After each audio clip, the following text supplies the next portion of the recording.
Foreign bloggers के साथ आखिर समस्या क्या है? वो लोग इंडिया को हमेशा इस रूप में ही क्यों दिखाते हैं? दोस्तों, इंडिया एक विशाल देश है। देश के हर हिस्से की अपनी खूबी, खूबसूरती और अपनी कमी है। दुनिया का कोई देश ऐसा नहीं है जो पूरी तरह से परफेक्ट हो। न्यूयॉर्क और लॉस एंजलिस, जिसे हमेशा दुनिया के हाईटेक शहर के रूप में दिखाया जाता है, उस शहर में भी आपको कुछ इस तरह की तस्वीर दिख जाएगी। लेकिन मजाल है कि कोई ट्रैवलर न्यूयॉर्क और लॉस एंजलिस के उस डार्क साइड को दिखा दे। लेकिन यही बात जब इंडिया पर आती है, तब ज्यादातर फॉरेन ब्लॉगर्स का रवैया पूरी तरह से बदल जाता है और इंडिया आने के बाद इंडिया के डेवलप्ड पार्ट को छोड़कर उनका पूरा ध्यान इंडिया के अनडेवलप्ड पार्ट को दिखाने पर रहता है। तो आखिर वो लोग ऐसा क्यों करते हैं? चलिए जानते हैं आज की इस वीडियो में। दोस्तों, पश्चिमी देशों के लोगों के बीच भारत को लेकर आम धारणा यही है कि भारत एक अनडेवलप्ड, गरीब और बेहद ही गंदा देश है। हाँ, पास्ट में कुछ हद तक स्थिति ऐसी भी थी, लेकिन अब हमारे भारत की तस्वीर काफी हद तक बदल चुकी है। भारत एक डेवलपिंग कंट्री है। लोगों की आर्थिक स्थिति ठीक होने के साथ ही देश की सूरत भी बदल रही है। हाँ, ये जरूर है कि इतने बड़े देश को एक झटके में नहीं बदला जा सकता है, लेकिन फिर भी बदलाव का ये सिलसिला लगातार चल रहा है। देश के कुछ हिस्से विकसित हो चुके हैं, तो वहीं कुछ हिस्से की तस्वीर अभी भी नहीं बदली है। अब ये जमाना सोशल मीडिया का हो चुका है। सोशल मीडिया को अपनी कमाई का जरिया बनाने और ज्यादा से ज्यादा लोगों तक अपनी वीडियो पहुंचाने के लिए दुनिया भर के व्लॉगर्स भारत घूमने आ रहे हैं। भारत घूमने आने का इन लोगों का एकमात्र मकसद ये होता है कि वो भारत की ऐसी तस्वीर दुनिया के सामने पेश करें जिसे विदेशी लोग फुल इंटरेस्ट के साथ देखें। इंडिया में टूरिस्ट डेस्टिनेशंस की कमी नहीं है, लेकिन समस्या ये है कि जितने भी टूरिस्ट डेस्टिनेशन हैं, उनमें से ज्यादातर को पहले से ही पूरी दुनिया देख चुकी है। इन ब्लॉगर्स के पास वहां से कुछ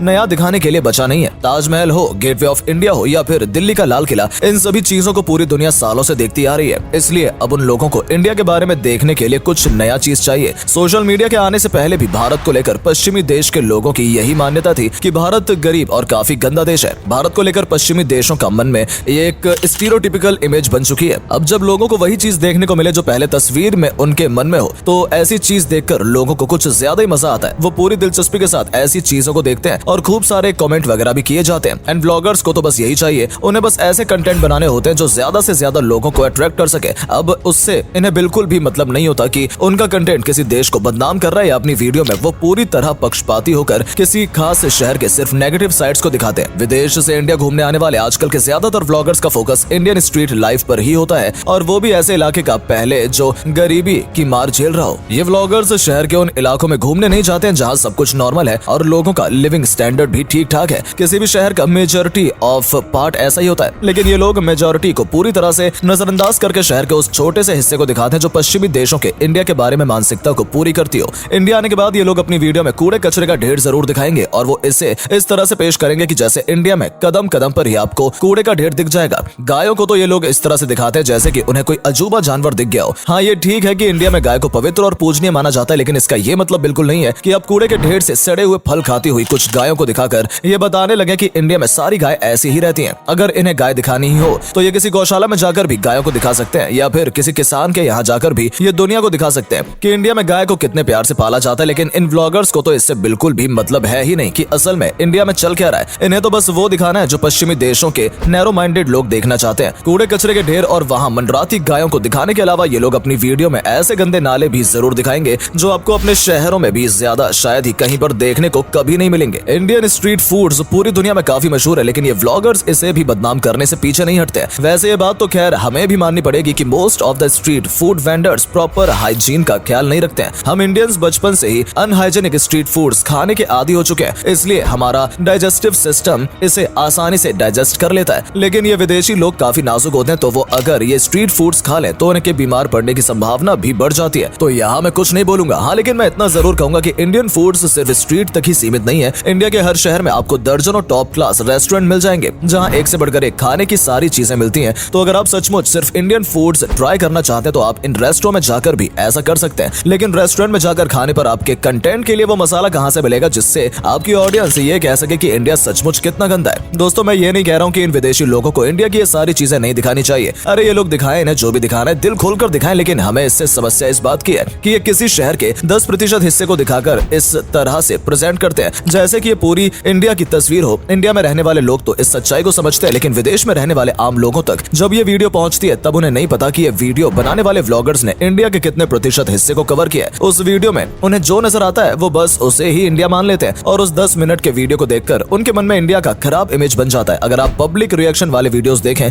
तो आपको कई सारी ऐसी वीडियोस मिल जाएंगी जिसमें जब विदेशी लोगों से ये पूछा जाता है कि वो इंडिया क्यों नहीं जाना चाहते तो उनका बस यही जवाब होता है कि इंडिया गंदा है, वहाँ के खाने अनहाइजेनिक होते हैं और वहाँ यहाँ गरीबी बहुत ज्यादा है। और जब उनसे पूछा जाता है कि आपको ये सब कैसे पता, तो इसके जवाब के तौर पर वो बस इतने ही कह पाते हैं कि मैंने वीडियो में देखा है। दोस्तों, व्लॉगर्स के लिए ये सब लोकप्रियता हासिल करने का बस एक जरिया है, लेकिन खुद लोकप्रियता हासिल करने के चक्कर में ये लोग एक देश को किस तरह से बदनाम करते हैं, इसका अंदाजा हम भारतीय लोगों को भी नहीं है। इनफैक्ट इस तरह के वीडियोस को हम भारतीय लोग भी खूब पसंद करते हैं। तो आप लोगों से भी एक रिक्वेस्ट है कि अगर आप किसी व्लॉगर को इंडिया का नेगेटिव साइड दिखाता हुआ देखें तो उनसे रिक्वेस्ट जरूर करें कि वो उसी शहर में रहकर उस शहर के पॉजिटिव साइड्स भी जरूर दिखाएं। एक बात और बताना चाहता हूँ, इंडिया आने वाले फॉरेनर्स के प्रति हम भारतीय लोगों का जो रवैया है, हमें उसे बदलना होगा। अक्सर ऐसा होता है कि हम जब किसी जगह घूमने जाते हैं और वहाँ विदेशी लोगों को देखते हैं तो हम उस जगह को छोड़कर विदेशी लोगों को ही घूरने लगते हैं। हम इंडियंस के लिए ये नॉर्मल हो सकता है, लेकिन उन लोगों के लिए ये काफी अनकंफर्टेबल होता है। जब हम उन्हें बार बार अपने साथ फोटो के लिए कहते हैं तो उन्हें ये भी अनकंफर्टेबल लगता है। हमें अपनी ये सारी आदतें छोड़नी होंगी। वैसे दोस्तों, आपको बता दें कि विदेश से आने वाले लोग इंडिया में जिस गंदगी को ढूंढ रहे होते हैं, वैसी गंदगी या उससे भी ज्यादा गंदगी आपको अमेरिका के कई बड़े शहरों में देखने को मिल जाएगी। लेकिन आपने शायद ही कभी ऐसा देखा होगा कि किसी व्लॉगर ने न्यूयॉर्क की गंदगी दिखाते हुए वीडियो बनाई हो। दोस्तों, आज की इस वीडियो में बस इतना ही। उम्मीद है आपको आज की वीडियो पसंद आई होगी। अगर हाँ तो इसे लाइक करें, अपने दोस्तों के साथ शेयर करें और ऐसे ही और भी इंटरेस्टिंग वीडियोस देखते रहने के लिए हमारे चैनल को सब्सक्राइब जरूर करें। Thanks for watching.